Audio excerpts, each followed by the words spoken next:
అతనికి దాదాపు 13 సంవత్సరాల వయస్సు ఉన్నప్పుడు నా సోదరుడు జెమ్ మోచేయి వద్ద అతని చేయి బాగా విరిగిపోయింది.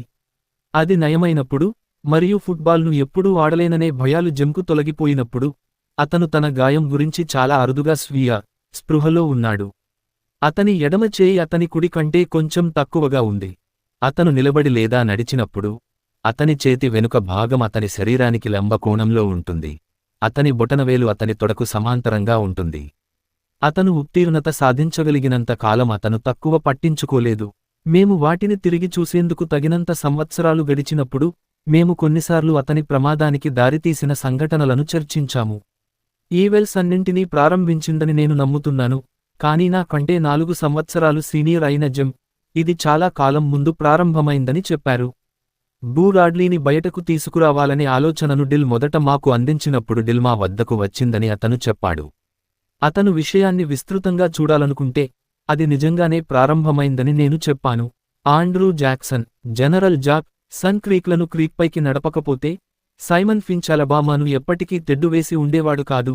అతను లేకుంటే మనం ఎక్కడ ఉండేవాళ్లం? మేము ఒక పిడికిలితో ఒక వాదనను పరిష్కరించుకోవడానికి చాలా పెద్దవాళ్లం, కాబట్టి మేము అట్టికస్ని సంప్రదించాము. మేమిద్దరం సరైనవాళ్లమని మా నాన్న చెప్పారు. దక్షిణాదివారు అయినందున హేస్టింగ్స్ యుద్ధానికి ఇరువైపులా నమోదు చేయబడిన పూర్వీకులు లేరని కుటుంబంలోని కొంతమంది సభ్యులకు ఇది సిగ్గుచేటు.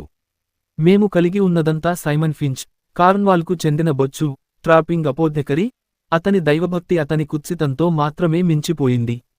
ఇంగ్లండ్లో తమను తాము మెథడిస్టులుగా పిలుచుకునే వారి ఉదారవాద సోదరులచే హింసించబడటం వల్ల సైమన్ చిరాకు పడ్డాడు మరియు సైమన్ తనను తాను మెథడిస్ట్ అని పిలుచుకున్నందున అతను అట్లాంటిక్ మీదుగా ఫిలడెల్ఫియాకు, అక్కడి నుండి జమైకాకు, అక్కడి నుండి మొబైల్కి వెళ్లాడు మరియు సెయింట్ స్టీఫెన్స్ వరకు కొనుగోలు మరియు అమ్మకంలో అనేక పదాలను ఉపయోగించడంపై జాన్ వెస్లీ యొక్క షరతులను దృష్టిలో ఉంచుకుని సైమన్ వైద్యం చేసే ఒక కుప్పను తయారు చేశాడు. కానీ ఈ ప్రయోజనంలో అతను దేవుని మహిమ కోసం కాదని తనకు తెలిసిన దానిని చేయడానికి అతను శోధించబడకుండా సంతోషంగా ఉన్నాడు. బంగారం మరియు ఖరీదైన దుస్తులు ధరించడం. కాబట్టి సైమన్ మానవ కవచాలను స్వాధీనం చేసుకోవడంపై తన గురువు సూచనను మరచిపోయి 3 బానిసలను కొనుగోలు చేశాడు మరియు వారి సహాయంతో సెయింట్ స్టీఫెన్స్ నుండి 40 మైళ్ల దూరంలో అలబామా నది ఒడ్డున ఒక ఇంటిని స్థాపించాడు. అతను భార్యను కనుగొనడానికి ఒక్కసారి మాత్రమే సెయింట్ స్టీఫెన్స్ వద్దకు తిరిగి వచ్చాడు మరియు ఆమెతో కుమార్తెలకు ఉన్నతమైన రేఖను ఏర్పాటు చేశాడు. సైమన్ జీవించాడు. ఒత్తిడి వయస్సు మరియు ధనవంతుడు మరణించాడు. కుటుంబంలోని పురుషులు సైమన్ నివాసస్థలమైన ఫించ్ ల్యాండింగ్లో ఉండి పత్తితో జీవనం సాగించడం ఆచారం. ఈ ప్రదేశం స్వయం సమృద్ధిగా ఉంది. దాని చుట్టూ ఉన్న సామ్రాజ్యాలతో పోల్చితే నిరాడంబరంగా ల్యాండింగ్ అయినప్పటికీ మొబైల్ నుండి నది, బోట్ల ద్వారా సరఫరా చేయబడిన మంచు, గోధుమ పిండి మరియు దుస్తులను మినహాయించి జీవితాన్ని కొనసాగించడానికి అవసరమైన ప్రతిదాన్ని ఉత్పత్తి చేసింది. సైమన్ ఉత్తరం మరియు దక్షిణాల మధ్య విఘాతం కలిగి ఉంటాడు, ఎందుకంటే అది అతని వారసుల నుండి వారి భూమిని మినహాయించి అన్నింటిని తొలగించింది. అయినప్పటికీ భూమిపై నివసించే సంప్రదాయం 20వ శతాబ్దం వరకు, మా నాన్నగారి వరకు విచ్ఛిన్నం కాలేదు. అట్టికస్ ఫించ్ లా చదవడానికి మోంట్గోమెరీకి వెళ్లాడు మరియు అతని తమ్ముడు మెడిసిన్ చదవడానికి బోస్టన్ వెళ్లాడు. వారి సోదరి అలెగ్జాండ్రా ల్యాండింగ్లో ఉండిపోయిన ఫించ్, ఆమె చాలా సమయం నది ఒడ్డున ఉన్న ఊయలలో పడుకుని తన ట్రోట్ లైన్లు నిండుగా ఉన్నాయా అని ఆలోచించే నిశ్శబ్ద వ్యక్తిని వివాహం చేసుకుంది. మా నాన్న బార్లో చేరినప్పుడు అతను మేకోమ్కి తిరిగి వచ్చి ప్రాక్టీస్ ప్రారంభించాడు. ఫించ్ ల్యాండింగ్కు తూర్పున దాదాపు 20 మైళ్ల దూరంలో ఉన్న మేకోమ్ కౌంటీ యొక్క కౌంటీ సీటు. కోర్టు హౌస్లోని అట్టికస్ కార్యాలయంలో టోపీరా, ఉమ్మివేయు, చెక్కర్ బోర్డ్ మరియు అలబామా యొక్క కల్మషం లేని కోడ్ కంటే కొంచెం ఎక్కువ ఉన్నాయి. అతని మొదటి 2 క్లయింట్లు కామ్ కౌంటీ జైలులో ఉరితీయబడిన చివరి 2 వ్యక్తులు. సెకండ్ డిగ్రీ హత్యకు నేరాన్ని అంగీకరించడానికి మరియు వారి ప్రాణాలతో తప్పించుకోవడానికి అనుమతించడంలో రాష్ట్ర ఔదార్యాన్ని అంగీకరించమని అటికస్ వారిని కోరారు. కానీ వారు హేవర్ఫోర్డ్స్, మేకోమ్ కౌంటీలో జాకస్కి పర్యాయపదంగా పేరు పెట్టారు. హేవర్ఫోర్డ్స్ మేకోమ్ యొక్క ప్రముఖ కమ్మరిని ఒక మరేని తప్పుగా నిర్బంధించారని ఆరోపించిన అపార్థంతో పంపారు. 3 సాక్షుల సమక్షంలో దీన్ని చేయడానికి తగినంత తెలివితక్కువవారు మరియు బిచ్ కొడుకు ఇలా ఉండాలని పట్టుబట్టారు. అతని వద్దకు రావడం ఎవరికైనా తగినంత రక్షణగా ఉంది. వారు ఫస్ట్ డిగ్రీ హత్యకు నేరాన్ని అంగీకరించలేదు, కాబట్టి అట్టికస్ తన క్లయింట్లకు వారి నిష్క్రమణలో హాజరు కావడం మినహా వారి కోసం పెద్దగా ఏమీ చేయలేకపోయాడు. ఇది బహుశా నా తండ్రికి క్రిమినల్లా సాధన పట్ల తీవ్ర అసహ్యానికి నాంది కావచ్చు. మేకోంబ్లో తన మొదటి 5 సంవత్సరాలలో అట్టికస్ అన్నింటికంటే ఎక్కువగా ఆర్థిక వ్యవస్థను అభ్యసించాడు. ఆ తర్వాత చాలా సంవత్సరాలు అతను తన సంపాదనను తన సోదరుడి చదువులో పెట్టుబడి పెట్టాడు. జాన్ హేల్ఫించ్ మా నాన్న కంటే 10 ఏళ్లు చిన్నవాడు మరియు పత్తి పెరగని సమయంలో మెడిసిన్ చదవడానికి ఎంచుకున్నాడు. కాని అంకుల్ జాక్ ప్రారంభించిన తర్వాత అట్టికస్ చట్టం నుండి సహేతుకమైన ఆదాయాన్ని పొందాడు. అతను మేకోంబ్ను ఇష్టపడ్డాడు. అతను మేకోంబ్ కౌంటీలో పుట్టి పెరిగినవాడు. అతనికి అతని ప్రజలు తెలుసు, వారికి అతని గురించి తెలుసు, మరియు సైమన్ ఫించ్ యొక్క పరిశ్రమ కారణంగా అట్టికస్ పట్టణంలోని దాదాపు ప్రతి కుటుంబానికి రక్తం లేదా వివాహం ద్వారా సంబంధం కలిగి ఉన్నాడు. మేకోంబ్ పాత పట్టణం, కాని నాకు మొదట తెలిసినప్పుడు అది అలసిపోయిన పాత పట్టణం. వర్షపు వాతావరణంలో వీధులు ఎర్రటివాలుగా మారాయి. కాలిబాటలపై గడ్డి పెరిగింది. న్యాయస్థానం కూడలిలో కుంగిపోయింది. ఏదో ఒక విధంగా అది వేడిగా ఉంది. ఒక నల్ల కుక్క వేసవి రోజున బాధపడింది. హూవర్ బండ్లకు అస్థి మ్యూల్స్ చతురస్రాకారంలో ఉన్న లైవ్ ఓక్స్ యొక్క ఉబ్బిన నీడలో ఈగలను విదిలించాయి. ఉదయం 9 గంటలకు పురుషుల గట్టి కాలర్లు విల్ట్ అవుతాయి. స్త్రీలు మధ్యాహ్నానికి ముందు 3 గంటల నిద్ర తర్వాత స్నానం చేసి రాత్రికి వచ్చేసరికి చెమట మరియు తీపి తాల్కంతో కూడిన మెత్తని టీకేక్ల వలె ఉన్నారు. అప్పుడు ప్రజలు నెమ్మదిగా కదిలారు. వారు స్క్వేర్ని చుట్టుముట్టారు, దాని చుట్టూ ఉన్న దుకాణాల్లోకి మరియు బయటకి షఫుల్ చేశారు, ప్రతిదానికి వారి సమయాన్ని వెచ్చించారు. ఒక రోజు 24 గంటల నిడివి ఉంది కానీ ఎక్కువ కాలం అనిపించింది. తొందరపడలేదు. ఎందుకంటే ఎక్కడికి వెళ్లలేదు. కొనడానికి మరియు కొనడానికి డబ్బు లేదు. మేకామ్ కౌంటీ సరిహద్దుల వెలుపల ఏమీ చూడలేదు. కానీ కొంతమందికి ఇది అస్పష్టమైన ఆశావాద సమయం. మేకోమ్ కౌంటీకి భయపడాల్సిన అవసరం లేదని, తనకు తాను భయపడాలని ఇటీవల చెప్పబడింది. మేము పట్టణంలోని ప్రధాన నివాస వీధిలో నివసించాము. అట్టికస్, జెమ్ మరియు నేను మరియు కాల్పూర్ నియమా వంటవాడు. జెమ్ మరియు మా నాన్న సంతృప్తికరంగా ఉన్నారని నేను కనుగొన్నాను. అతను మాతో ఆడాడు, మమ్మల్ని చదివించాడు మరియు మర్యాదపూర్వకమైన నిర్లిప్తతతో వ్యవహరించాడు. కల్పూర్నియా మళ్లీ మరోలా ఉంది. ఆమె అన్ని కోణాలు మరియు ఎముకలు. ఆమె దగ్గరి చూపు ఉంది. ఆమె మెల్లగా చూసింది. ఆమె చేయి బెడ్ స్లాట్ లాగా వెడల్పుగా మరియు 2 రెట్లు గట్టిగా ఉంది. ఆమె ఎప్పుడూ నన్ను కిచెన్ నుండి బయటకు ఆర్డర్ చేస్తుంది. జెమ్ పెద్దవాడని తెలిసినప్పుడు నేను ఎందుకు బాగా ప్రవర్తించలేను అని అడుగుతుంది మరియు నేను రావడానికి సిద్ధంగా లేనప్పుడు నన్ను ఇంటికి పిలుస్తుంది. మా యుద్ధాలు పురాణ మరియు ఏకపక్షంగా ఉన్నాయి. కల్పూర్నియా ఎల్లప్పుడూ గెలుపొందింది. ప్రధానంగా అట్టికస్ ఎల్లప్పుడూ ఆమె పక్షం వహించింది. జెమ్ పుట్టినప్పటి నుండి ఆమె మాతోనే ఉంది మరియు నేను గుర్తుంచుకోగలిగినంత కాలం ఆమె నిరంకుశ ఉనికిని అనుభవించాను. నాకు 2 ఏళ్ల వయసులో మా అమ్మ చనిపోయింది, కాబట్టి ఆమె లేకపోవడం నాకు ఎప్పుడూ అనిపించలేదు. ఆమె మొంట్గోమేరీకి చెందిన గ్రాహం. రాష్ట్ర శాసనసభకు తొలిసారిగా ఎన్నికైనప్పుడు అట్టికస్ ఆమెను కలిశారు. అతను అప్పుడు మధ్యవయస్కుడు. ఆమె అతని కంటే 15 ఏళ్లు చిన్నది. జెమ్ వారి మొదటి సంవత్సరం వివాహం యొక్క ఉత్పత్తి. 4 సంవత్సరాల తరువాత నేను పుట్టాను. 2 సంవత్సరాల తరువాత మా అమ్మ అకస్మాత్తుగా గుండెపోటుతో మరణించింది. వారు చెప్పారు, ఆమె కుటుంబంలో నడిచింది. నేను ఆమెను కోల్పోలేదు, కానీ జెమ్ మిస్ అయ్యాడని నేను అనుకుంటున్నాను. అతను ఆమెను స్పష్టంగా జ్ఞాపకం చేసుకున్నాడు. కొన్నిసార్లు ఆట మధ్యలో అతను సుదీర్ఘంగా నిట్టూర్చాడు. ఆపై కారు, హౌస్ వెనుక ఒంటరిగా ఆడుతాడు. అతను అలా ఉన్నప్పుడు అతనిని ఇబ్బంది పెట్టడం కంటే నాకు బాగా తెలుసు. నాకు దాదాపు 6 సంవత్సరాలు మరియు జెమ్ దాదాపు 10 సంవత్సరాల వయస్సులో ఉన్నప్పుడు మా వేసవికాలపు సరిహద్దులు కల్పూర్నియాకు వెళ్లేంత దూరంలో శ్రీమతి హెన్రీ లఫాయట్ డుబోస్ ఇల్లు మాకు ఉత్తరంగా 2 తలుపులు మరియు రాడ్లీ ప్లేస్ దక్షిణాన 3 తలుపులు. మేము వాటిని విచ్ఛిన్నం చేయడానికి ఎప్పుడూ శోధించబడలేదు. రాడ్లీ ప్లేస్లో తెలియని వ్యక్తి నివసించేది. వీరి గురించి కేవలం వర్ణన మాత్రమే మాకు రోజుల తరబడి ప్రవర్తించేలా చేస్తుంది. శ్రీమతి డుబోస్ సాదా నరకం. అది వేసవి డిల్ మాకు వచ్చింది. ఒక రోజు తెల్లవారుజామున మేము పెరట్లో మా రోజు ఆట ప్రారంభిస్తున్నప్పుడు జెమ్ మరియు నేను మిస్ రేచెల్ హేవర్ఫోర్డ్ యొక్క కాలర్డ్ ప్యాచ్లో పక్కనే ఉన్న ఏదో విన్నాము. మేము కుక్కపిల్ల ఉందా లేదా అని చూడడానికి వైర్ కంచె దగ్గరకు వెళ్లాము. మిస్ రాచెల్ యొక్క ఎలుక టెర్రియర్ ఎదురు చూస్తోంది. బదులుగా ఎవరైనా మమ్మల్ని చూస్తూ కూర్చున్నట్లు మేము కనుగొన్నాము. కూర్చున్నప్పుడు అతను కాలర్స్ కంటే ఎక్కువ ఎత్తులో లేడు. మేము అతని వైపు చూసాము. అతను మాట్లాడాడు.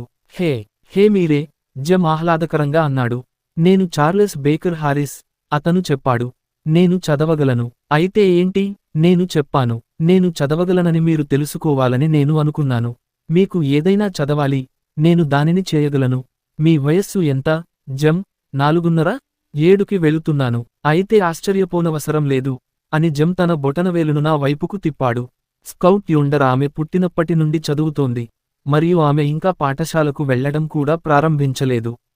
మీరు 7 గంటలకు వెళ్ళినందుకు సరిగ్గా సరిపోతారు. నేను చిన్నవాడిని, కానీ నేను పెద్దవాడిని అని అతను చెప్పాడు.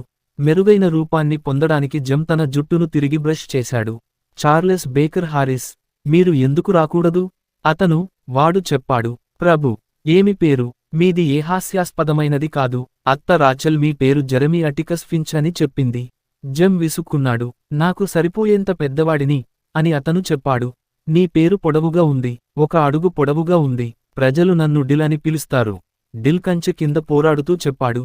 అది కింద కాకుండా దాని మీదుగా వెళితే బాగా చెయ్యి అన్నాను. ఎక్కడి నుండి వచ్చావు? డిల్ మిస్సిస్సిప్పిలోని మెరిడియన్కు చెందినవాడు. వేసవికాలం తన అత్త మిస్ రాచెల్తో గడిపాడు మరియు గడిపేవాడు. ఇప్పటి నుండి మేకోంలో ప్రతి వేసవిలో. అతని కుటుంబం వాస్తవానికి మేకోం కౌంటీకి చెందినది. అతని తల్లి మెరిడియన్లో ఫోటోగ్రాఫర్గా పనిచేసింది. బ్యూటిఫుల్ చైల్డ్ కాంటెస్ట్లో అతని చిత్రంలో ప్రవేశించి $5 గెలుచుకుంది. దానిపై 20 సార్లు చిత్ర ప్రదర్శనకు వెళ్లిన ఆమె దిల్కి డబ్బు ఇచ్చింది. కొన్నిసార్లు కోర్ట్ హౌస్లో జీసస్ ప్రదర్శనలు తప్ప ఇక్కడ ఎలాంటి చిత్రాల ప్రదర్శనలు ఉండవు అని జెమ్ చెప్పాడు. ఎప్పుడైనా ఏదైనా మంచిగా చూసారా? డిల్ డ్రాక్యులాను చూశాడు. ఈ ద్యోతకం జెమ్ను గౌరవంగా చూసేలా కదిలింది. మాకు చెప్పు అన్నాడు. మెంతులు ఒక ఉత్సుకతను కలిగించాయి.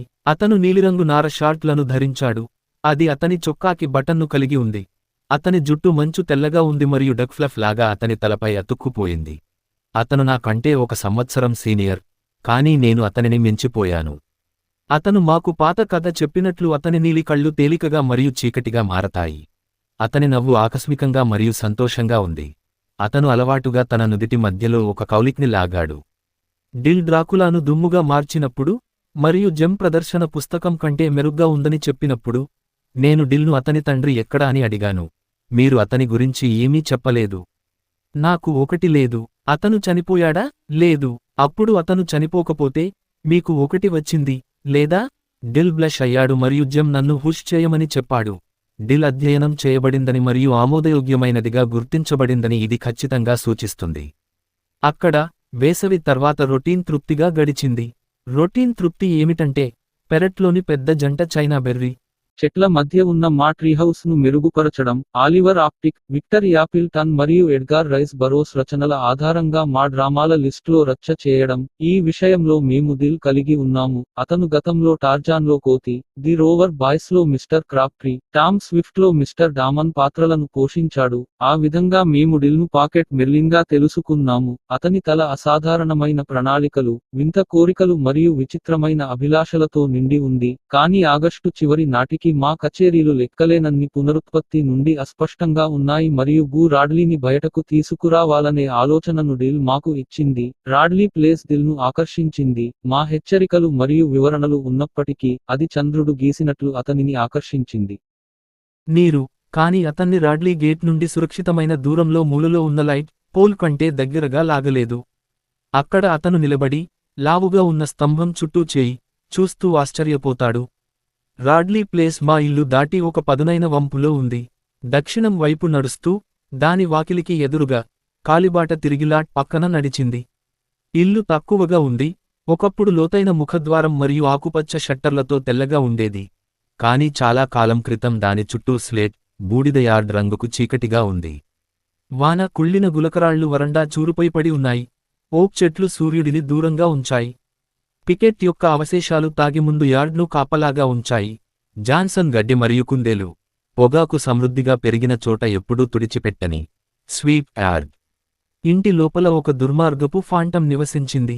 అతను ఉన్నాడని ప్రజలు చెప్పారు, కానీ జెమ్ మరియు నేను అతనిని ఎప్పుడూ చూడలేదు. అతను చంద్రుడు అస్తమించినప్పుడు రాత్రి బయటకు వెళ్లి కిటికీలలోకి చూశాడని ప్రజలు చెప్పారు. చలిలో ప్రజల అజలాలు గడ్డకట్టినప్పుడు అతను వాటిపై ఊపిరి పీల్చుకున్నాడు. మేకోంలో జరిగిన ఏదైనా దొంగతనం చేసే చిన్న నేరాలు అతని పని.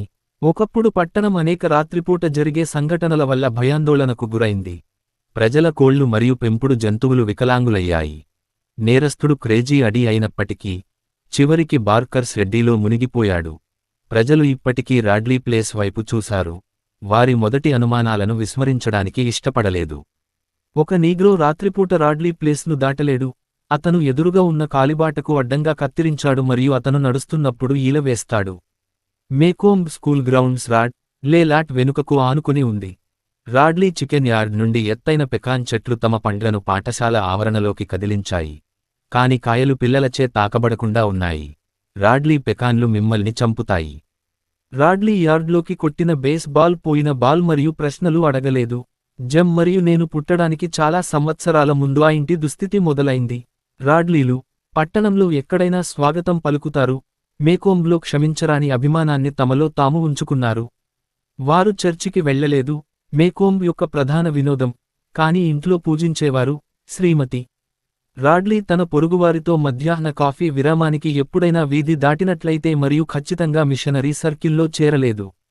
మిస్టర్ రాడ్లీ ప్రతిరోజు ఉదయం 11:30 గంటలకు పట్టణానికి నడిచి వెళ్లి 12 గంటలకు వెంటనే తిరిగి వచ్చాడు. కొన్నిసార్లు ఒక బ్రౌన్ పేపర్ బ్యాగ్ని తీసుకువెళ్లి ఇరుగుపొరుగువారు కుటుంబానికి చెందిన కిరాణా సామాను కలిగి ఉంటారని భావించారు. మిస్టర్ రాడ్లీ తన జీవితాన్ని ఎంతకాలం గడిపాడో నాకు ఎప్పటికీ తెలియదు. జమాతను కాటన్ కొన్నాడు అని చెప్పాడు. ఇది ఏమీ చేయనందుకు మర్యాదపూర్వకమైన పదం, కాని మిస్టర్ రాడ్లీ మరియు అతని భార్య వారి ఇద్దరు కుమారులతో ఎవరికైనా గుర్తున్నంత వరకు అక్కడ నివసించారు. రాడ్లీ హౌస్ యొక్క షట్టర్లు మరియు తలుపులు ఆదివారాల్లో మూసివేయబడ్డాయి. మేకోంబ్ యొక్క మార్గాలకు మరొకటి పరాయిది. మూసివేసిన తలుపులు అనారోగ్యం మరియు చల్లని వాతావరణం మాత్రమే. అన్ని రోజులలో ఆదివారం అధికారికంగా మధ్యాహ్నం సందర్శించే రోజు. మహిళలు కార్సెట్లు ధరించారు, పురుషులు కోట్లు ధరించారు, పిల్లలు బూట్లు ధరించారు. కాని ఆదివారం మధ్యాహ్నం రాడ్లీ ముందు మెట్లు ఎక్కి హీ వాయే అని పిలవడం వారి పొరుగువారు ఎప్పుడూ చేయని పని. రాడ్లీ ఇంటికి తెర తలుపులు లేవు. ఇది ఎప్పుడైనా ఉందా అని నేను ఒకసారి అట్టికస్ని అడిగాను. అట్టికస్ అవును అని చెప్పాడు, కాని నేను పుట్టకముందే. పొరుగు పురాణం ప్రకారం యువ రాడ్లీ బాలుడు తన యుక్త వయస్సులో ఉన్నప్పుడు కౌంటీ యొక్క ఉత్తర భాగంలో నివసించే అపారమైన మరియు గందరగోళంగా ఉన్న ఓల్డ్ సరూంకు చెందిన కొంతమంది కన్నింగ్హామ్లతో పరిచయం పెంచుకున్నాడు మరియు వారు ఒక ముఠాకు అత్యంత సన్నిహితంగా ఏర్పడ్డారు. మేకోంలో కనిపించింది. వారు చాలా తక్కువ చేశారు, కానీ పట్టణంలో చర్చించడానికి సరిపోతుంది మరియు 3 పల్పిట్ల నుండి బహిరంగంగా హెచ్చరించారు. వారు బార్బర్ షాప్ చుట్టూ వేలాడదీశారు. వారు ఆదివారాల్లో అబోట్స్విల్లేకు బస్సులో ప్రయాణించి చిత్ర ప్రదర్శనకు వెళ్లారు.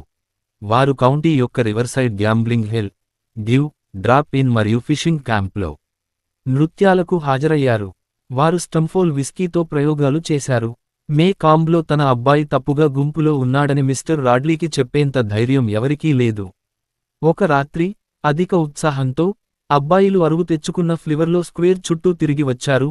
మేకోంబ్ యొక్క పురాతన బీడిల్ మిస్టర్ కానర్ అరెస్టు చేయడాన్ని ప్రతిఘటించారు మరియు అతన్ని కోర్టు హౌస్లో బంధించారు. పట్టణం ఏదో ఒకటి చేయాలని నిర్ణయించుకుంది. మిస్టర్ కానర్ మాట్లాడుతూ, వారిలో ప్రతి ఒక్కరూ ఎవరో తనకు తెలుసునని, అతను కట్టుబడి ఉన్నాడని మరియు వారు దాని నుండి తప్పించుకోలేరని నిశ్చయించుకున్నారని, అందువల్ల అబ్బాయిలు క్రమరహితంగా ప్రవర్తించడం, శాంతికి భంగం కలిగించడం, దాడి చేయడం వంటి ఆరోపణలపై విచారణ న్యాయమూర్తి ముందు వచ్చారన్నారు. బ్యాటరీ మరియు ఆడవారి సమక్షంలో మరియు వినికిడిలో దుర్వినియోగమైన మరియు అసభ్యకరమైన భాషను ఉపయోగించడం. న్యాయమూర్తి మిస్టర్ కానర్ని అడిగారు, అతను చివరి అభియోగాన్ని ఎందుకు చేర్చాడు. మేకోంబ్లోని ప్రతి మహిళ తనకు ఖచ్చితంగా తెలుసునని వారు చాలా బిగ్గరగా మాట్లాడారని మిస్టర్ కానర్ చెప్పారు. వాటిని విన్నారు. న్యాయమూర్తి అబ్బాయిలను స్టేట్ ఇండస్ట్రియల్ స్కూల్కు పంపాలని నిర్ణయించుకున్నారు. అక్కడ అబ్బాయిలు కొన్నిసార్లు వారికి ఆహారం మరియు మంచి ఆశ్రయం కల్పించడానికి తప్ప వేరే కారణం లేకుండా పంపబడ్డారు. ఇది జైలు కాదు మరియు అవమానకరమైనది కాదు. మిస్టర్ రాడ్లీ అనుకున్నాడు. న్యాయమూర్తి ఆర్థర్ని విడుదల చేస్తే మిస్టర్ రాడ్లీ ఆర్థర్ ఎలాంటి ఇబ్బంది లేకుండా చూసేవారు. మిస్టర్ రాడ్లీ మాట తన బంధమని తెలిసి న్యాయమూర్తి అలా చేసినందుకు సంతోషించాడు. ఇతర బాలురు పారిశ్రామిక పాఠశాలకు హాజరయ్యారు మరియు రాష్ట్రంలో ఉత్తమ మాధ్యమిక విద్యను పొందారు. వారిలో ఒకరు చివరికి ఆబర్న్లోని ఇంజనీరింగ్ పాఠశాల ద్వారా పనిచేశారు. రాడ్లీ ఇంటి తలుపులు వారం రోజులతో పాటు ఆదివారం కూడా మూసివేయబడ్డాయి మరియు మిస్టర్ రాడ్లీ అబ్బాయి 15 ఏళ్ల పాటు మళ్లీ కనిపించలేదు. కానీ ఒక రోజు వచ్చింది. కేవలం జెమ్ జ్ఞాపకశక్తిలో, బూ రాడ్లీని చాలా మంది నుండి విన్నప్పుడు మరియు చాలా మంది చూశారు, కానీ జెమ్ కాదు. అట్టికస్ ఎప్పుడూ రాడ్లీల గురించి పెద్దగా మాట్లాడలేదని చెప్పాడు. జెమ్ అతనిని ప్రశ్నించినప్పుడు అట్టికస్ యొక్క ఏకైక సమాధానం అతను తన స్వంత వ్యాపారాన్ని చూసుకోవడమేనని మరియు రాడ్లీలు తమ పనిని చూసుకోనివ్వాలని వారికి హక్కు ఉంది. కాని అది జరిగినప్పుడు జెమ్ అట్టికస్ తల ఊపి మా అన్నాడు. కాబట్టి జెమ్ తన సమాచారాన్ని చాలా వరకు మిస్ స్టెఫానీ క్రాఫోర్డ్ నుండి అందుకున్నాడు. ఆమె తనకు మొత్తం విషయానికి తెలుసని చెప్పింది. మిస్ స్టెఫానీ ప్రకారం బూ తన స్క్రాప్బుక్లో అతికించడానికి ది మేకామ్ ట్రిబ్యూన్ నుండి కొన్ని వస్తువులను కత్తిరించే గదిలో కూర్చున్నాడు. అతని తండ్రి గదిలోకి ప్రవేశించాడు. మిస్టర్ రాడ్లీ దాటి వెళుతుండగా బూ కత్తెరను తన తల్లిదండ్రుల కాలులోకి తరిమి వాటిని బయటకు తీసి తన ప్యాంటుపై తుడిచి తన కార్యకలాపాలను కొనసాగించాడు. మిసెస్ రాడ్లీ ఆర్థర్ అందరినీ చంపేస్తున్నాడని అరుస్తూ వీధిలోకి పరిగెత్తాడు. కాని షెరీఫ్ వచ్చినప్పుడు అతను బూ ఇప్పటికీ గదిలో కూర్చుని ట్రిబ్యూన్ను కత్తిరించాడు. అప్పటికి అతని వయసు 33 ఏళ్లు. మిస్ స్టెఫానీ మాట్లాడుతూ టుస్కలూసాలో ఒక సీజన్ బూకు సహాయకరంగా ఉండవచ్చని సూచించినప్పుడు ఏ రాడ్లీ ఏ ఆశ్రమానికి వెళ్లడం లేదని ఓల్డ్ మిస్టర్ రాడ్లీ చెప్పారు. బూ వెర్రివాడు కాదు, అతను కొన్ని సమయాల్లో చాలా ఎక్కువగా ఉండేవాడు. అతనిని మూసేయడం సరైంది. మిస్టర్ రాడ్లీ ఒప్పుకున్నాడు, కాని బూపై ఎలాంటి అభియోగాలు మోపకూడదని పట్టుబట్టాడు. అతను నేరస్థుడు కాదు. నీగ్రోలతో పాటు అతన్ని జైలులో పెట్టడానికి షెరీఫ్కు హృదయం లేదు. కాబట్టి బూను జైలులో బంధించారు. న్యాయస్థానం నేలమాళిగా బూ బేస్మెంట్ నుండి బ్యాక్ హోమ్కి మారడం జెమ్ జ్ఞాపకార్థం నిహారికగా ఉంది. మిస్ స్టెఫానీ క్రాఫోర్డ్ టౌన్ కౌన్సిల్లోని కొందరు మిస్టర్ రాడ్లీతో బూను వెనక్కి తీసుకోకపోతే బూ తేమ నుండి బూజుతో చనిపోతుందని చెప్పారు. అంతేకాకుండా బూ కౌంటీ యొక్క అనుగ్రహంతో శాశ్వతంగా జీవించలేడు. బూను కనిపించకుండా చేయడానికి మిస్టర్ రాడ్లీ ఎలాంటి బెదిరింపులకు పాల్పడ్డాడో ఎవరికీ తెలియదు. కానీ మిస్టర్ రాడ్లీ అతనిని ఎక్కువ సమయం మంచానికి బంధించి ఉంచినట్లు జెమ్ గుర్తించాడు. అట్టికస్ లేదు, ఇది అలాంటి విషయానికి కాదు, ప్రజలను దెయ్యాలుగా మార్చడానికి ఇతర మార్గాలు ఉన్నాయని చెప్పారు. శ్రీమతి రాడ్లీ అప్పుడప్పుడు ముందు తలుపు తెరిచి వాకిలి అంచు వరకు వెళ్లి ఆమె కన్నాలపై నీరు పోయడం చూసి నా జ్ఞాపకం సజీవంగా ఉంది. కానీ ప్రతిరోజు జెమ్ మరియు నేను మిస్టర్ రాడ్లీ పట్టణానికి వెళ్లడం మరియు తిరిగి రావడం చూస్తాము. అతను రంగులేని కళ్ళు ఉన్న సన్నని తోలు మనిషి, కాబట్టి రంగులేని అవి కాంతిని ప్రతిబింబించవు. అతని చెంప ఎముకలు పదునైనవి మరియు అతని నోరు వెడల్పుగా ఉంది, సన్నని పై పెదవి మరియు పూర్తి దిగువ పెదవి. మిస్ స్టెఫానీ క్రాఫోర్డ్ అతను చాలా నిటారుగా ఉన్నాడని చెప్పారు. అతను దేవుని వాక్యాన్ని తన ఏకైక చట్టంగా తీసుకున్నాడు మరియు మిస్టర్ రాడ్లీ యొక్క భంగిమ నిటారుగా ఉన్నందున మేము ఆమెను విశ్వసించాము. మాతో ఎప్పుడూ మాట్లాడలేదు. అతను దాటినప్పుడు మేము నేలవైపు చూసి గుడ్ మార్నింగ్ సార్ అని చెప్పాము మరియు అతను సమాధానంగా దగ్గుతాడు. మిస్టర్ రాడ్లీ యొక్క పెద్ద కుమారుడు పెన్సకోలాలో నివసించాడు. అతను క్రిస్మస్ సమయంలో ఇంటికి వచ్చాడు మరియు ఆ స్థలంలోకి ప్రవేశించడం లేదా వదిలివేయడం మనం చూసిన అతి కొద్ది మంది వ్యక్తులలో అతను ఒకడు. మిస్టర్ రాడ్లీ ఆర్థర్ని ఇంటికి తీసుకెళ్లిన రోజు నుండి ఇల్లు చనిపోయిందని ప్రజలు చెప్పారు. కానీ ఒక రోజు వచ్చింది. అట్టికస్ మేము పెరట్లో ఏదైనా శబ్దం చేస్తే అతను మమ్మల్ని అరికట్టగలనని చెప్పాడు మరియు మా నుండి శబ్దం వినిపించినట్లయితే అతను లేనప్పుడు సేవ చేయమని కాల్పూర్నియాను ఆదేశించాడు. మిస్టర్ రాడ్లీ చనిపోతున్నాడు. అతను దాని గురించి తన సమయాన్ని వెచ్చించాడు. రాడ్లీ లాట్ యొక్క ప్రతి చివర చెక్కతో చేసిన గుర్రాలు రహదారిని అడ్డుకున్నాయి. కాలిబాటపై గడ్డిని ఉంచారు. ట్రాఫిక్ వెనుక వీధికి మళ్లించబడింది. డాక్టర్ రేనాల్డ్స్ తన కారుని మా ఇంటి ముందు పార్క్ చేసి అతను పిలిచిన ప్రతిసారీ రాడ్లీస్కి నడిచాడు. జెమ్ మరియు నేను రోజుల తరబడి యార్డ్ చుట్టూ తిరిగాము. ఎట్టకేలకు రంపపు గుర్రాలు తీసుకెళ్లబడ్డాయి మరియు మిస్టర్ రాడ్లీ తన అంతిమ యాత్రను మా ఇంటిని దాటినప్పుడు మేము ముందు వాకిలి నుండి చూస్తున్నాము. దేవుడు ఊపిరి పీల్చుకొని అత్యంత నీచమైన మనిషి అక్కడకు వెళతాడు అని కాల్పూర్నియా గొణిగింది మరియు ఆమె ధ్యానంలో ఉమ్మివేసింది. పెరట్లోకి మేము ఆమె వైపు ఆశ్చర్యంగా చూశాము, ఎందుకంటే కాల్పూర్నియా చాలా అరుదుగా శ్వేతజాతీయుల మార్గాల గురించి వ్యాఖ్యానించింది. మిస్టర్ రాడ్లీ బూ కిందకు వెళ్లినప్పుడు బయటికి వస్తుందని పొరుగువారు భావించారు, కానీ దానికి మరో ఆలోచన వచ్చింది. బూ యొక్క అన్నయ్య పెన్సకోలా నుండి తిరిగి వచ్చి మిస్టర్ రాడ్లీ స్థానంలో నిలిచాడు. అతనికి మరియు అతని తండ్రికి మధ్య ఉన్న తేడా వారి వయస్సు మాత్రమే. మిస్టర్ నాథన్ రాడ్లీ కూడా కాటన్ కొన్నారు అని జెమ్ చెప్పాడు. మిస్టర్ నాథన్ మాతో మాట్లాడేవారు, అయితే మేము గుడ్ మార్నింగ్ చెప్పినప్పుడు మరియు కొన్నిసార్లు అతను తన చేతిలో పత్రికతో పట్టణం నుండి రావడం చూశాము. రాడ్లీల గురించి మేము డిల్కి ఎంత ఎక్కువ చెప్పామో అతను మరింత తెలుసుకోవాలనుకున్నాడు. అతను మూలలో ఉన్న లైట్ పోల్ను కౌగిలించుకుని ఎక్కువసేపు నిలబడతాడు. అతను మరింత ఆశ్చర్యపోతాడు. అతను అక్కడ ఏమి చేస్తాడో ఆశ్చర్యంగా ఉంది. అతను తన తలని తలుపు నుండి బయటకు తీసినట్లు కనిపిస్తోంది. గోణుగుడు, జెమ్ చెప్పాడు. అతను బాగా చీకటిగా ఉన్నప్పుడు బయటకు వెళ్తాడు. మిస్ స్టెఫానీ క్రాఫోర్డ్ మాట్లాడుతూ, ఆమె మధ్యలో మేల్కొన్నాను. ఒకసారి రాత్రి అతను సూటిగా చూడటం చూశాడు. ఆమె వద్ద కిటికీ గుండా తన తల ఒకలాగా ఉందని చెప్పాడు. పుర్రె ఆమె వైపు చూస్తోంది. మీరు ఎప్పుడైనా రాత్రి మేల్కొలపలేదు మరియు అతను విన్నారా? డిల్, అతను ఇలా నడుస్తాడు. జెమ్ తన పాదాలను జారాడు. కంకర ద్వారా మిస్ రాచెల్ లాక్కుందని మీరు ఎందుకు అనుకుంటున్నారు? రాత్రి చాలా గట్టిగా ఉన్నారా? నేను మా పెరట్లో అతని ట్రాక్లను చూశాను. చాలా ఉదయం మరియు ఒక రాత్రి నేను అతను గోకడం విన్నాను. వెనుక స్క్రీన్, కాని అట్టికస్ అక్కడికి చేరుకున్న సమయంలో అతను వెళ్ళిపోయాడు. అతను ఎలా ఉన్నాడో ఆశ్చర్యంగా ఉందా? అన్నాడు మెంతులు. జెమ్ బూ గురించి సహేతుకమైన వివరణ ఇచ్చాడు. సుమారు 6.5 అడుగుల పొడవు. అతని ట్రాక్లను బట్టి చూస్తే అతను పచ్చి ఉడుతలు మరియు అతను పట్టుకోగలిగిన ఏవైనా పిల్లితో భోజనం చేశాడు. అందుకే అతని చేతులు రక్తపు మరకలతో ఉన్నాయి. మీరు ఒక జంతువును పచ్చిగా తింటే మీరు ఎప్పటికీ రక్తాన్ని కడగలేరు. అతని ముఖం మీదుగా ఒక పొడవైన బెల్లం మచ్చ ఉంది. అతని దంతాలు పసుపు మరియు కుళ్ళినవి. అతని కళ్ళు తెరుచుకున్నాయి మరియు అతను చాలా సార్లు డ్రూల్ చేశాడు. అతను బయటకు వచ్చేలా ప్రయత్నిద్దాం అని దిల్ చెప్పాడు. నేను చేయాలనుకుంటున్నాను. అతను ఎలా ఉన్నాడో చూడండి. డిల్ తనను తాను చంపుకోవాలనుకుంటే అతను చేయాల్సిందల్లా పైకి వెళ్లి ముందు తలుపు తట్టడమేనని జెమ్ చెప్పాడు. మా మొదటి దాడి జరిగింది ఎందుకంటే డిల్ జెమ్ ది గ్రే గోస్ట్ని 2 టామ్ స్విఫ్ట్లకు వ్యతిరేకంగా పందెం వేసింది.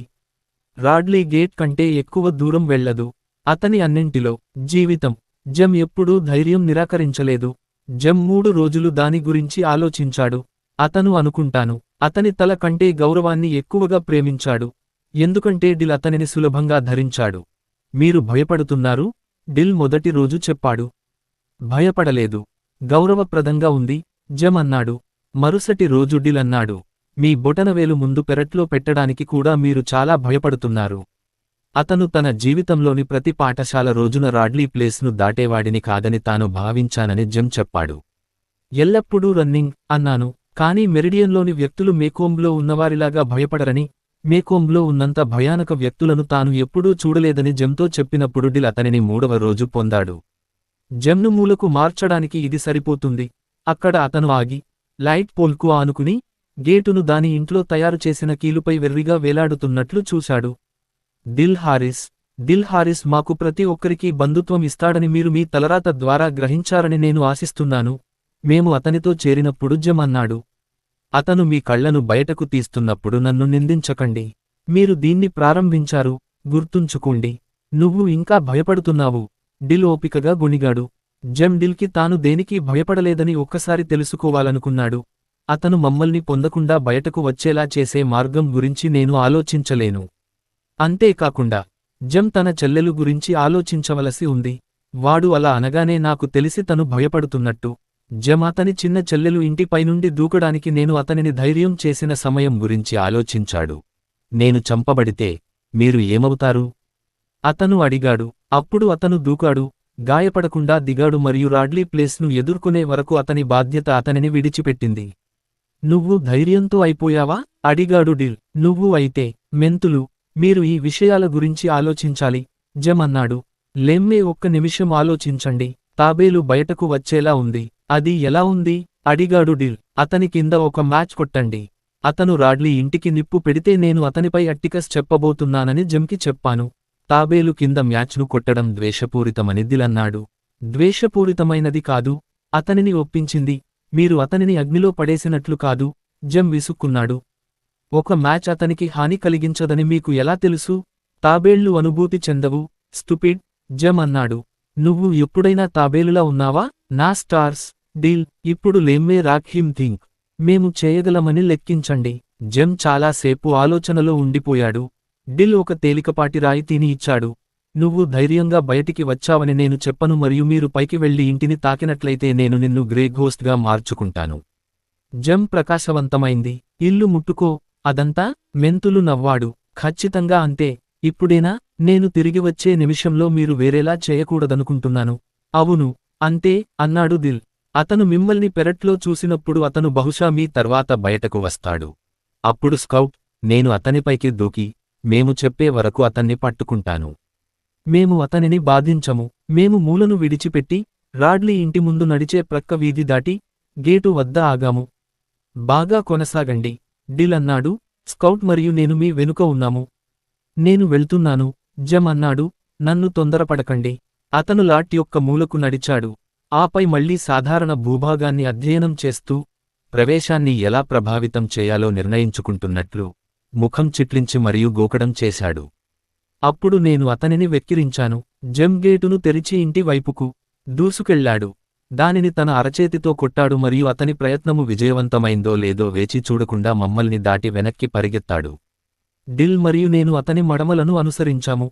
మా వరండాలో సురక్షితంగా ఊపిరి పీల్చుకుని మేము వెనక్కి తిరిగి చూశాము. పాత ఇల్లు అలాగే ఉంది, కుంగిపోయి మరియు అనారోగ్యంతో ఉంది. కానీ మేము వీధిలో చూస్తూ ఉండగా లోపల షట్టర్ కదిలినట్లు మేము భావించాము. ఫ్లిక్, ఒక చిన్న, దాదాపు కనిపించని కదలిక, మరియు ఇల్లు నిశ్చలంగా ఉంది.